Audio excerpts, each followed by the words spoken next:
is 10-Minute International Students Podcast. I'm your host, Jessie. As an international student, we embark on a journey filled with excitement, anticipation, and yes, a fair share of challenges. But fear not, because on this podcast, we're here to equip you with the tools, tips, and insights you need to thrive in your new academic and cultural environment. Whether you are just beginning your journey or you've been here for a while, our goal remains the same: to help you feel at home, excel in your studies, and make the most of this transformative experience. Today's podcast is about how to survive in the US after you've started your educational journey away from your home. It's essential to highlight the significance to adapting your English skills to the real world. Let's explore how you can practice English to adapt effectively to the real-world scenarios you will encounter while studying abroad. Even though I've been in the US for just 3 months, I've been learning English for many years. Before I got here, I scored 7.5 on the IELTS, and that really boosted my confidence in English skills. I thought I'd do really well in America with that kind of background. But after I arrived, things turned out differently than I expected. All of a sudden, I started doubting if I could even speak English properly. It's been a challenge I didn't see coming. Have you ever felt something like that too? I'm curious about why, even after years of learning English, I can still feel out of place in a new environment. It's like, despite understanding the grammar and vocabulary, there is a whole other level of language that comes from living it day by day. The cultural nuances, the idioms that aren't in the textbooks, and even the pace of conversations is also different from what we are used to. I'm gonna share some stories with you to see how important the practical language learning is. And picture this: I walk into a Starbucks, confident in my English skills, ready to order a coffee. But as soon as I'm faced with the menu, it's like I've stepped into a whole new world. They've got all these terms I've never heard of back home: venti, grande, frappuccino, and then when you think you've just about got it, they hit you with choices like skinny, shot, no whip, or extra foam. I was just standing there, completely lost, trying to make sense of it. This simple task of ordering coffee suddenly turned into a lesson on how everyday English here is nothing like what I learned in the books. It wasn't just about the language, it was about getting a peek into a culture through its coffee preferences. That moment, standing there, feeling a bit foolish, made me rethink everything I thought I knew about English. Despite scoring pretty well on IELTS, here I was, struggling to order a coffee. Another story. One day, I was standing in a bustling restaurant, waiting for my number to be called. Among the chatter and the clinking of dishes, the person at the front desk began calling out for the next in line. That's when I heard it. Before? Now, here is the thing. Due to the service accent, what I heard sounded more like before. I stood there, puzzled, replaying the sound in my mind. Before what? I wondered. The server repeated the call several times, and each time my confusion deepened. Before, before, the word echoed in my mind, but no logical explanation came forth. It was only after several agonizing moments of mental gymnastics that the light bulb moment occurred. He wasn't saying before, he was calling out my number, before.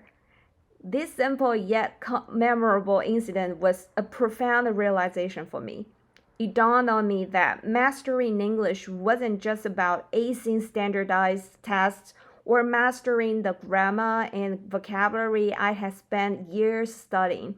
To truly live and thrive in the US, I need to embrace and adapt to the myriad of accents and the dialects that make up the rich tapestry of English spoken here.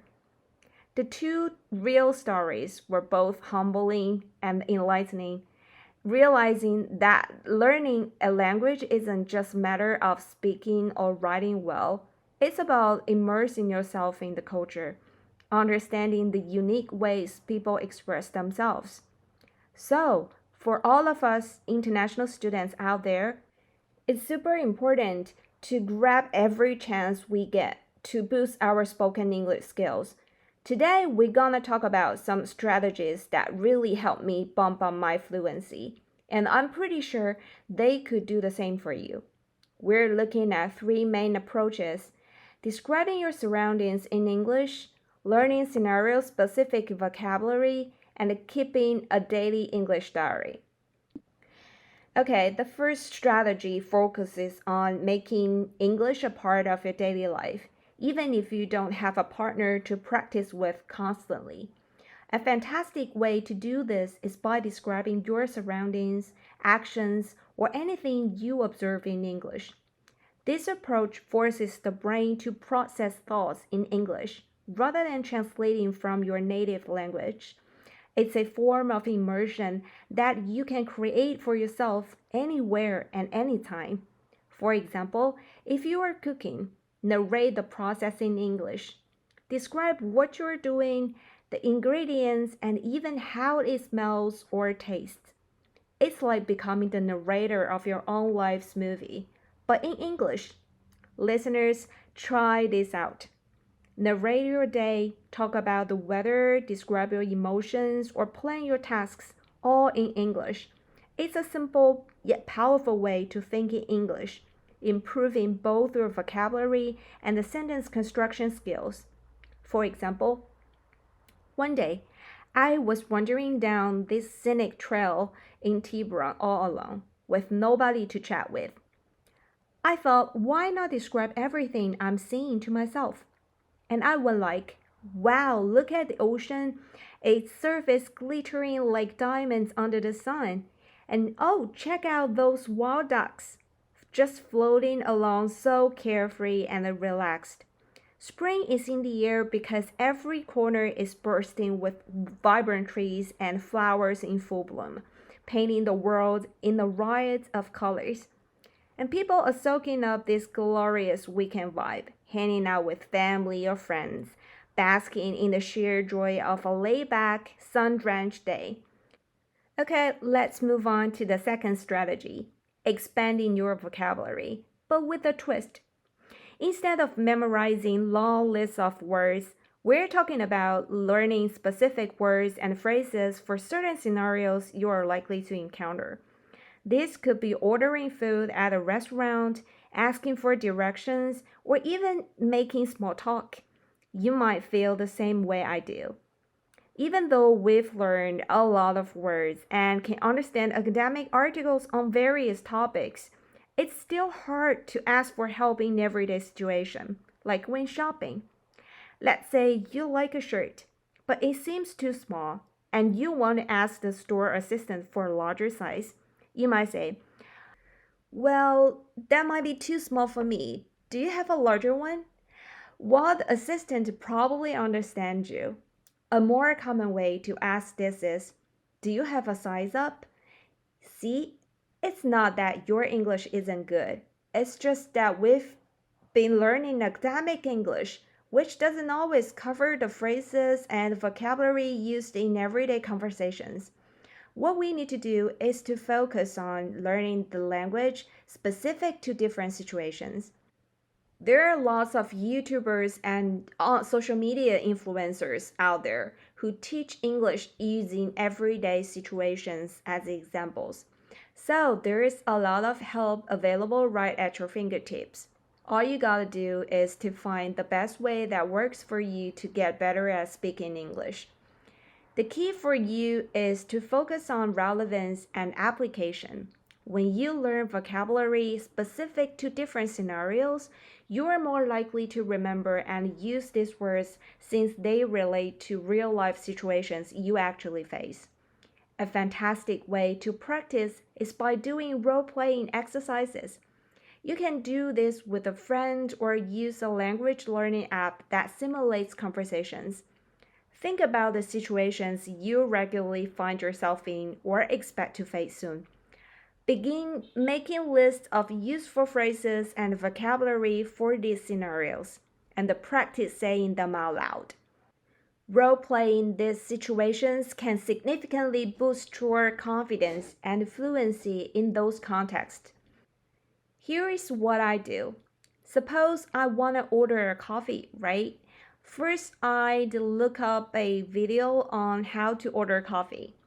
Then I take what I learned to go order my favorite coffee for real. For example, I ordered a matcha frappuccino, but it turned out too sweet for me the other day. So I figure out how to ask for less sweetness. You gotta say, no extra classic syrup. Got that? And I tried it right away. This time, my matcha frappuccino came out just perfect for me. Our third and final strategy is writing a diary in English. This is a potent tool for reflection and practice. By recording your day, your thoughts, and experiences in English, you are not just practicing writing. You are reinforcing the vocabulary and the grammatical structures you've spoken throughout the day. Writing a diary offers a unique blend of creative and reflective practice. It encourages you to express yourself in new ways, using the language you've acquired.